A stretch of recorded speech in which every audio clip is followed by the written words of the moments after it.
एक समय की बात है। एक बहुत ही सुंदर लड़की थी जिसका नाम था आराध्या।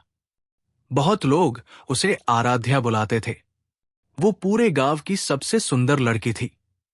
एक दिन आराध्या जंगल में कुछ जड़ी बूटियां तोड़ने गई। तभी उसे दूर से बांसुरी की आवाज सुनाई दी। कौन है वहां? उसने आवाज लगाई, लेकिन किसी ने जवाब नहीं दिया। वो उस आवाज के पीछे चलने लगी, पर जैसे ही वो पास पहुंची, बांसुरी की आवाज बंद हो गई। इससे आराध्या बहुत उदास हो गई, क्योंकि वो बहुत उत्साहित थी ये जानने के लिए कि बांसुरी कौन बजा रहा था। उस दिन जब आराध्या घर लौटी, तो उसके दिमाग में बस बांसुरी की धुन ही गूंज रही थी। यहां तक कि रात को उसने सपना देखा कि वो उसी धुन पर नाच रही है। सुबह उठते ही उसने निश्चय किया कि वो उस बांसुरी बजाने वाले को ढूंढेगी। वो फिर जंगल के रास्ते पर गई, लेकिन वहां कोई नहीं था।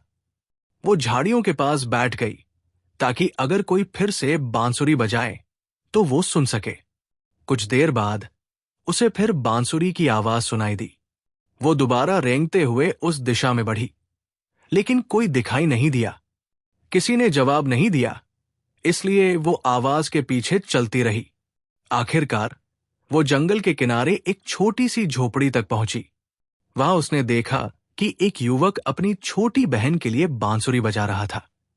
उसका नाम था आदित्य, और वो बहरा था। वो खुद अपनी बांसुरी की आवाज नहीं सुन सकता था। फिर भी वो अपनी बहन मीरा के लिए बांसुरी बजाना बहुत पसंद करता था।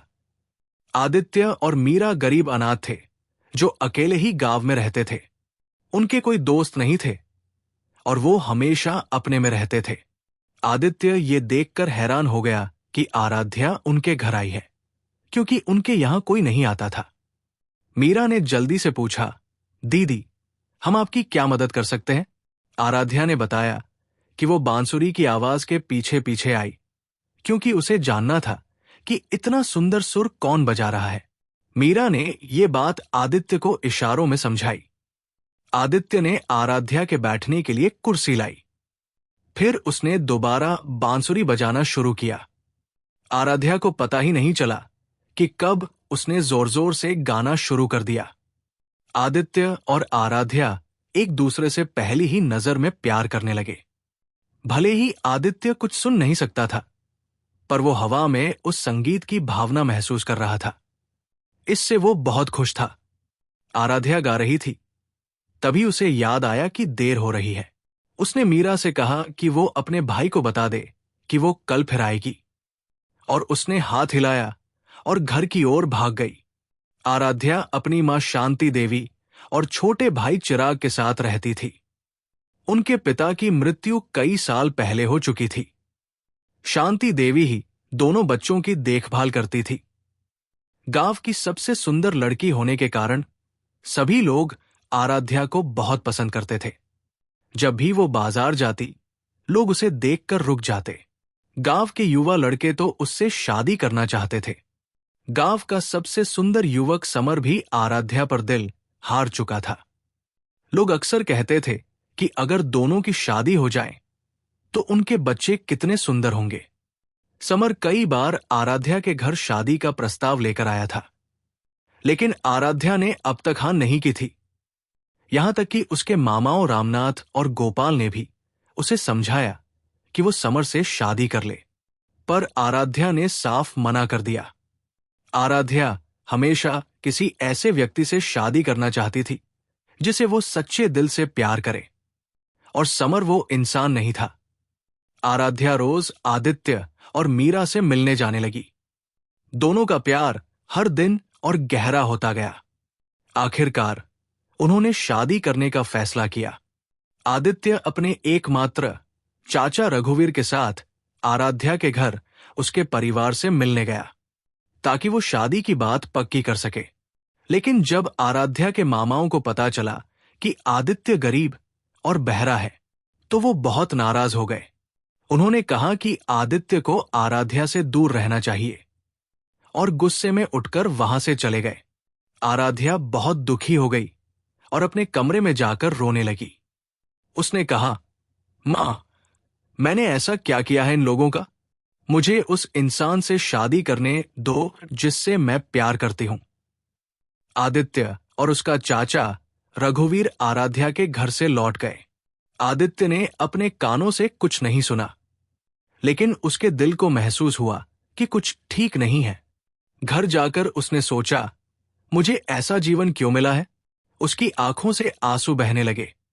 उसने अपनी बांसुरी उठाई और पूरे दिल से बजाने लगा। तभी गांव के राजा वीरेंद्र सिंह वहां से गुजरे और उन्होंने बांसुरी की धुन सुनी। राजा ने अपने 2 महल के सिपाहियों को भेजा, जाकर देखो ये बांसुरी कौन बजा रहा है। सिपाही आदित्य के घर गए और उसे पकड़कर राजा के पास ले आए। मीरा घर पर रो रही थी, क्योंकि उसे लगा कि उसका भाई किसी बड़ी मुसीबत में है। वो खुद से कहने लगी, राजमहल के सिपाही मेरे भाई को क्यों ले गए? और रोती रही।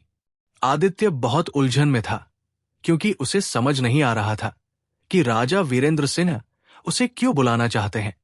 खैर, वो तो बहरा था और हमेशा अकेले रहता था। राजा को मेरी उपस्थिति की जरूरत क्यों होगी? उसने खुद से सोचा। अगली चीज जो उसने देखी वो ये थी कि सभी लोग राजा का स्वागत करने के लिए उठ खड़े हुए। आदित्य थोड़ा घबरा गया। अब सब जगह सन्नाटा छा गया। राजा ने पूछा, युवक, तुम्हारा नाम क्या है?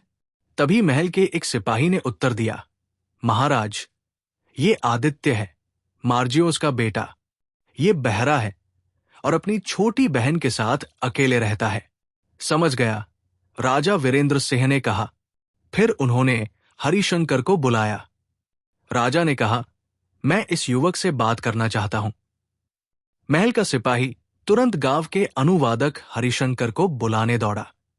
जब हरिशंकर पहुंचा, राजा ने कहा, युवक को बताओ कि मैं उसके घर से गुजर रहा था और उसने बांसुरी बजाई थी। उसकी धुन ने मेरे दिल को छू लिया और मैं उसे मदद करना चाहता हूं। मैं चाहता हूं कि वो हमेशा मेरे पास रहे और मेरे लिए बांसुरी बजाए। मैं उसे धन और उसकी मन की हर इच्छा दूंगा। जब हरिशंकर ने ये बात आदित्य को बताई, तो वो जमीन पर गिर पड़ा और रोने लगा। क्या जिंदगी सच में गरीब मुझ पर मुस्कुरा रही है? उसने खुद से सोचा। बस अभी तो उसे अस्वीकृति मिली थी और अब राजा ने उसे स्वीकार कर लिया था। राजा ने आगे कहा, युवक से कहो कि वो एक इच्छा मांगे, मैं उसे अपनी शक्ति से पूरी कर दूंगा। जब हरिशंकर ने आदित्य से ये पूछा, तो उसने इच्छा की कि राजा उसे आराध्या से शादी करने की अनुमति दे।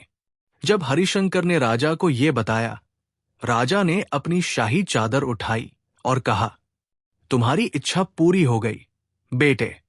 फिर राजा ने आराध्या और उसके परिवार, शांति देवी, रामनाथ और गोपाल को बुलाया और अगले दिन शादी का समारोह पूरे धूमधाम से संपन्न हुआ। आराध्या और आदित्य अब महल में खुशी खुशी रहने लगे। वे अब धनी थे और पूरे गांव की ईर्ष्या बन गए। इस कहानी से सीख यह है कि चाहे आपकी स्थिति कैसी भी हो, कभी हार मत मानो और हमेशा अपने दिल की सुनो। अगर आपको ये कहानी पसंद आई हो तो लाइक, सब्सक्राइब करें और घंटी दबाएं ताकि आप मेरी नई कहानी के अपडेट पा सकें। अगली बार तक अलविदा।